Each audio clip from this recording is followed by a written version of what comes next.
I put my dad in the street against a heavyweight. I've gone back to the dad. I've punched him a few more There's times. 5 blokes outside my front door. Can you come and help One me? hell of a fucking story, so stay tuned.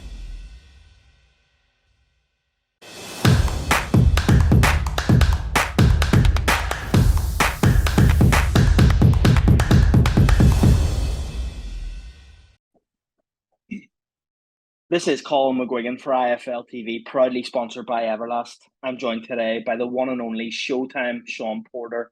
Shawn, how's things? All good? Everything is well, my man. Busy just plugging away at the thing called life, making it look easy.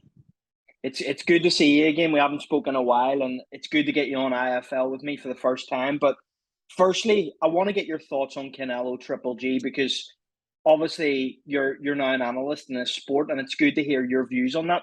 How did you think Triple G fared in that fight? Was it maybe a different Triple G to what we've normally seen? I'm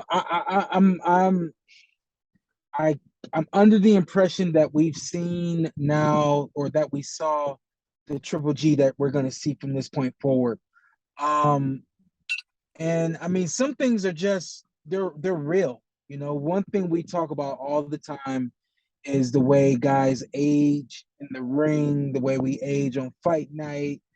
The way heavyweights age differently from the other weights. I mean, it's a flat out truth. The heavyweights, somehow, some way, as big as they are, their bodies just aren't as mature as some of the younger guys, and they can take a lot more punishment than the smaller guys as well. Just saying that to say, when we look at Triple G now, I think what we saw against Canelo was a very hesitant Triple G that really couldn't find his timing. And I think that he was a little gun shy because of how sharp and how strong Canelo came out. People talk about Triple G coming back in that fight. It wasn't that Triple G came back. It was that Canelo slowed down, didn't have the same pop or speed, and Triple G found some confidence that he could throw. And once he threw, he landed, and that's how the fight ended up going. So the way I looked at it, man, we have a Triple G now who is just a little older in the game, and I think that there's no turning back. The one thing that's undefeated in this world is time, And then I think on the other side of that, we saw a Canelo Alvarez. Canelo wasn't as prepared as he should have been against Dimitri Bivol. He didn't have multiple game plans. He didn't make any adjustments. He didn't make one adjustment against Dimitri Bivol. And I knew that coming down and coming back against Triple G, that we were going to see a very dominant Canelo that we've seen in the past come right at Canelo, or come right at Triple G like he did. We didn't see anything different about Canelo. One thing we did see different, or at least I saw different, was his gas tank. This guy was not conditioned for 12 rounds. You have to be conditioned to go 12 hard rounds no matter who you're in the ring with. And I think that if Canelo would have been in better condition, that fight wouldn't have gone the distance. If we're thinking of Canelo and his next move, would you like to see that Bivol rematch, or do you think that isn't the move for Canelo next? I expected to see Canelo dominate Triple G. I just think that Triple G and Canelo are on two different levels, and Canelo didn't show that. The fact that he didn't show that against Triple G in this trilogy fight leads me to believe that he may not be as prepared as I thought he would be in the rematch to Dimitri Bivol. Based on this fight against Triple G, I don't think he beats, Dimitri Bivol in the rematch. Before this fight, I thought that Canelo would come back in the ring, be a better version of himself, and have some different, have more variety in a rematch against Dimitri Bivol. And I thought that he would beat Bivol in the rematch. Now, after seeing him against Triple G, I don't think that's the case. In referencing what you just said to me about Triple G and maybe the fact that he's at the end of his career, would you like to see him retire now, or do you think that there's still a couple of fights left in him? You get to a point in your career where you just cannot look back. And that's one thing I tell a lot of young fighters now. Take your time, be patient, because you move up to 8, there's no more going back to 6 rounders, no more going back to 4 rounders. When you move to 10 and then 12, you can't go back to 8 rounders, So Canelo, or excuse me, Triple G he's not going to look back, which means there's nothing but big, strong lions with good experience, with speed, with power, and all those different types of things ahead of him. And I think that he puts himself and his legacy at risk if he continues to go. What I do want to see is he says that he's not done. Okay, cool. You're not done. Let me see who you are now. If that fight against Canelo wasn't your best you that night, and there's no excuses, but if you're a better version of yourself in the next fight, okay, good. Keep going. You're the anomaly that can fight into your 40s. If that's not the case, my man, learn from the others and let it go now. There's a massive fight in 9 days in the UK. Conor Benn against Chris Eubank Jr. First of all, Yeah. are you going to be included in the broadcast for that? And secondly, is there who in that fight wins in your opinion? Yeah, shout out to my agents. I told them that I was really interested in coming over to the UK and broadcasting that fight. I think that here in the US, I haven't really been given the opportunities to do ringside commentary. And no fault to anyone or anything like that. But I thought maybe going abroad, I might have an opportunity to commentate. They said this is too British of a fight for an American commentator, so we maybe we'll use him on another show, and I understand that completely. But and no, I did not grow up watching their fathers' careers, and no, I don't know the history of their fathers to the T, but I know the history of them against one another, and I know Conor Benn very well from watching him, and I know Chris Eubank. Chris Eubank has come over here. He has performed on the American stage, and I was definitely ready to broadcast that fight. I'm honestly I'm looking forward to broadcasting Conor Benn. He's very entertaining, and he's dynamite when he gets in the ring. So I'm looking forward to commentating him. When I get the opportunity remains to be seen, but I do look forward to coming to the UK and doing some broadcasting over there. First of all, was it the Zone that actually made that comment to say this is too British of a fight, Shawn? You know what? We don't want to. That was the callback from my agents. My agent says, "Hey, we reached out like you wanted us to," and the response was, they think that this is a too British of a fight for you, but they look forward to having you over on a better opportunity, in a better opportunity." Break down that fight for me, because it's such an intriguing matchup with obviously Conor Benn coming up and waiting Chris Eubank coming down. How do you think it goes? I think when you look at the careers of both of these guys right now, one guy is trajecting up and the other guy is, I'm not going to say he's going down, and I'm talking about Chris Eubank, of course, but he's kind of plateaued at this point in his career. So, when you take a look at that and everything that Conor's been done recently, you look at him as the guy who's supposed to take this fight.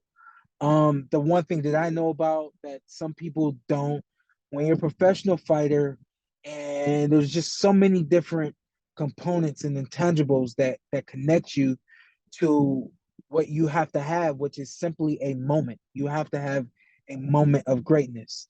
And so when I talk about Chris Eubank and the fact that his dad has had success against Conor Benn's dad, it makes me feel like, hey, he might actually get up for this thing in a way that we haven't seen him get up in a very long time.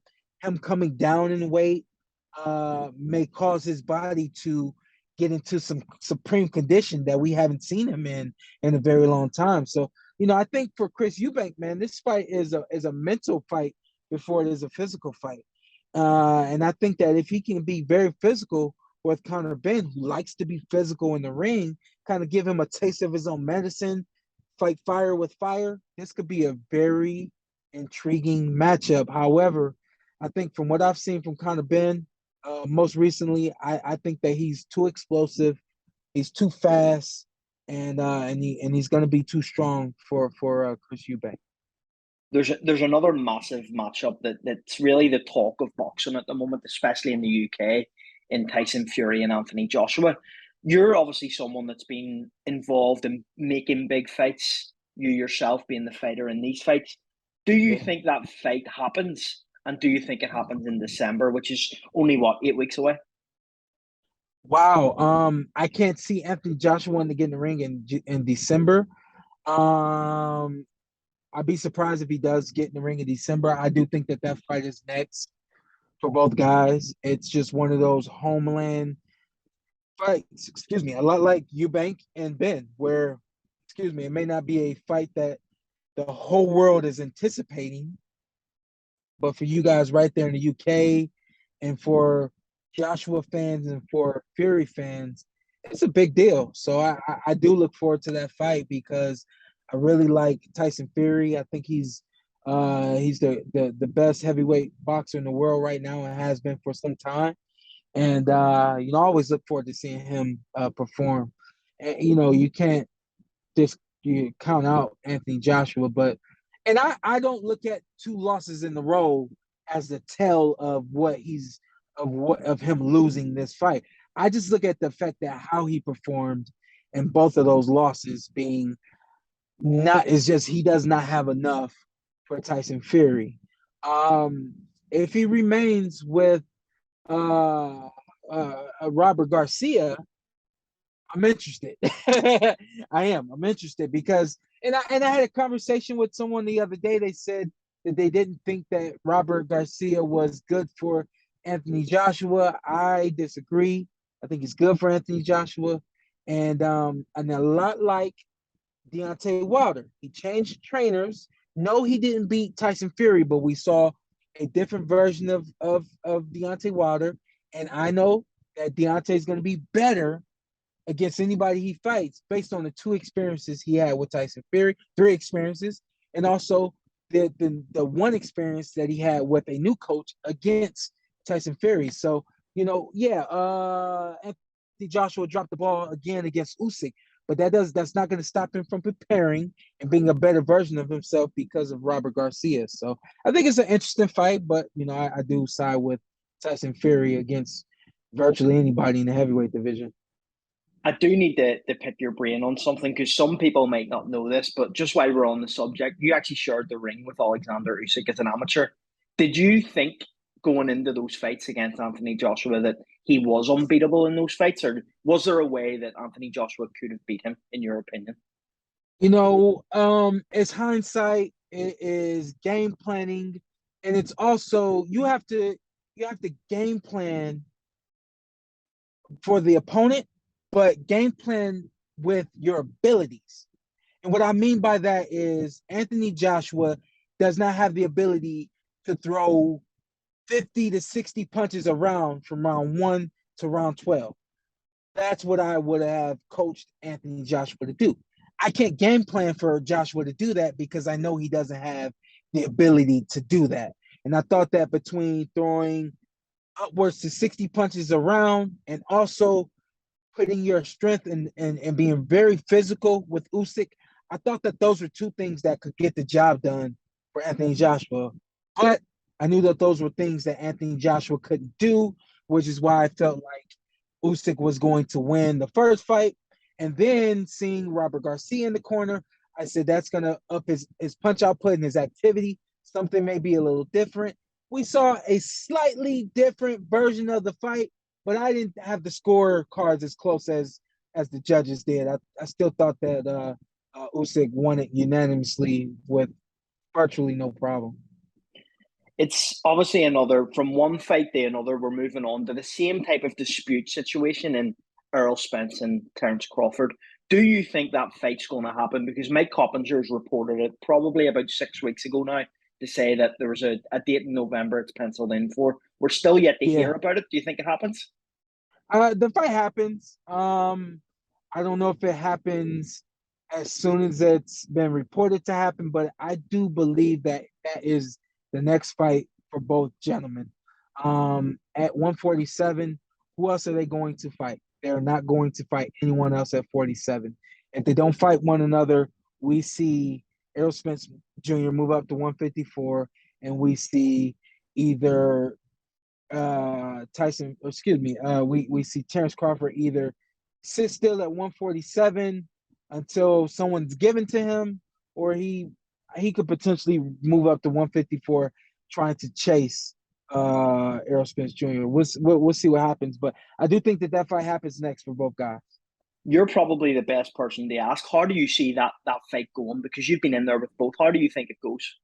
Yeah, I mean that's one that I really don't even like talking about right now. I think that the fight is so 50-50 that people just they see it their way and they don't see it another way. I've had people tell me the fight's going to be easy for Spence. I've heard people tell me the fight's going to be easy for Crawford. I'm like, what do you guys this fight's not easy for any guy.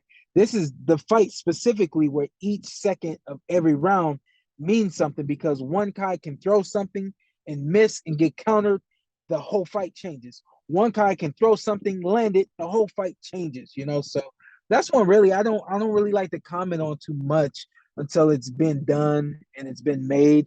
But what I will say is that this fight is as 50-50 as any fight could ever be. You look at any of your football teams over there, whichever the top teams are, and you just don't know how that fight's gonna go, look at this fight you don't know how that match is gonna go. Look at this fight as that football match that you got over there. The greatest football match that you can make is the greatest boxing match that can be made right now in the sport, and that's Terrence Crawford and Errol Spence Jr. I do need to get your thoughts on Shakur Stevenson moving up to 135 pounds. Do you think this is Shakur's now his stardom almost? This is where he'll come into his own in that division. Well, you know what? I think he just dominated everyone at 130.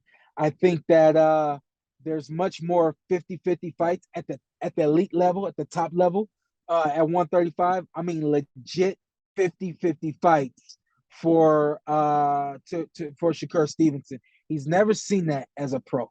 He's been, he's been so far superior, much superior than anybody he's been in the ring with at 130. Now he's going to be in 50-50 fights, and based on how he performs, I think he'll get he's already gotten credit, but I think now the love is going to start to pour on him if he's able to dominate the way that he dominated at 130. I do need to get your thoughts on your own career, because obviously it's been a while since you retired. You're working as an analyst now. You've got your own podcast. Are you enjoying that lifestyle that you've got at the moment, or are you still tempted to maybe one last dance in the ring at some point? The Portaway podcast on YouTube and all the podcast platforms takes up a lot of my time, doesn't take up all of my time, but I am really working very diligently on a lot of different things right now. Everything that I've kind of either put off for boxing, or and there's been some other things that I've just kind of come into my mind, and I've created some things as well. amateurboxingchampions.com is going to be the website that I've started now, and the app is coming soon. It's going to be a website and an app geared towards highlighting the elite amateurs. We're going to start here in the United States, and then we'll branch and grow and get bigger and go around the world. And this has never been done before. The amateurs have never had a platform outside of the Olympic Games. If you are an avid sports fan, you may see boxing in the Pan American Games. But outside of that, World Championships and all those other elite amateur world tournaments, they're never heard from, And so what I want to do is start broadcasting all of that. I want to start highlighting these guys. I want to start creating profiles for all the elite amateurs. And like I always say, the champions on the amateur level are sure to be the champions on the professional world level. And that's why I called it the amateur boxing champions, because they're going to be world champions one day on the professional level. So I want to give these guys a platform and expose who they are, and that way they'll have fans when they turn pro, and they won't. And eventually amateurs can turn pro and have their own shows when they turn pro. You know what I mean? Well, Sean, look, thank you so much for giving me your time because you seem like you're a very busy character at the moment with everything you have going on. So really Yeah, appreciate the time, and it's great to pick your brain on some of these fights as well. And I'm sure we'll sure, do it again soon. Thank you very much. sure. I am. I won't say I'm jealous, but I'm a little envious that you guys get Savannah Marshall and Clarissa Shields over there, That's one I didn't and, pick your brain on. How do you think that one yeah, goes? and Alicia Baumgartner and Michaela Mayer. Those are two dynamite, fantastic matchups and fights. I think both fights are close to 50-50. I have Baumgartner beating Michaela. I just think that Baumgartner is a little more explosive and a little more dynamic. And then I have Shields beating Marshall. I think that Clarissa has really just grown up and become the woman of professional boxing. And I think that she's just got a little bit more in her arsenal. And I think that she's a little tougher. That's one thing that you can judge that, but you'll see it in real time. But I think that Clarissa Shields is a little tougher than Savannah Marshall, and I think that that's going to really be like the difference maker. There's going to come a point in 50-50 matchups where somebody has the ability to keep their foot on the gas pedal and keep going forward, in that chicken competition, and the other person just can't handle it and they turn off and they start to veer and take their foot off the gas pedal. So I see Clarissa keeping her foot on the gas pedal, mashing it down. And of course, me being American and wow, and I've known Clarissa Shields since she was about 9 or 10 years old. So I can't help but root for her for all of those reasons as well. But you guys got a great one ahead of you, man. That's gonna be a great card and a great night of boxing. I do need to ask, do you think Baumgartner stops Michaela Mayer then, from what you're saying? I didn't need any. Is that what you got for me? I see That's she's what a I little got more from. explosive Yeah. and a little more dynamic. That doesn't mean she stops her, but I think that I hate making predictions. I really hate making picks. You've got me to make picks today, and I never do that. So I don't know if she'll knock out Michaela. I do think that Michaela is tough. She'll have to get knocked down 10 times before she gives up. So that's gonna be a great fight, and I think the ring is gonna be so hot before the main event. This is a card for the ages, man, especially for women's boxing. Get yourself over for it, Sean. That's your Uh, invitation. Get yourself to it. it's the same damn day as Deontay Wilder and Oh, Robert it Helenius. is. It is. I was happy. Well, I wasn't happy, but once the fight got postponed, it's all right, cool. And then when I saw the date that it was announced, I was like, why does boxing do this? There's like three major cards on the same day. And the only thing that offsets it is the time zone. That's the only thing that offsets it. So Disappointing. But Sean, look, thank you so much for giving me your time. We'll do this again soon, and maybe I'll get a few more picks out of you next time. one more thing, then think about it like that, because I know that boxing is really big in the UK, but it's not as big here in the United States. And people always wonder what's the separation between boxing and all these other sports and things like that. Your NBA is not playing major games the same day as NFL. They're not playing major games the same day as MLS. Boxing, if you learn how to spread that shit out and make big nights for people to tune in and make those promotions bigger, you get more people to tune in. I'm just saying that so that people can hear the genius that that I have. Not the genius that I have, but that I do. I think that I have really been able to look at some things and pinpoint what's going to help this sport, and I'm doing the best I can, man. And trust me, you'll see some big things, and you'll get it, and you'll be like, that guy does have some genius inside of him. Showtime Sean Porter promotions coming soon. Is that what you're No, telling me? Is sir. that an exclusive?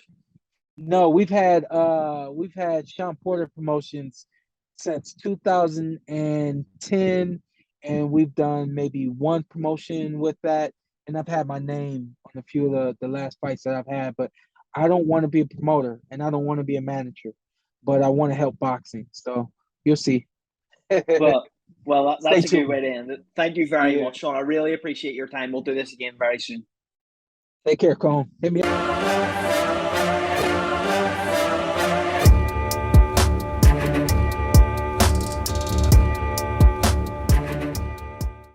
Yeah, I put my dad in the street against a heavyweight.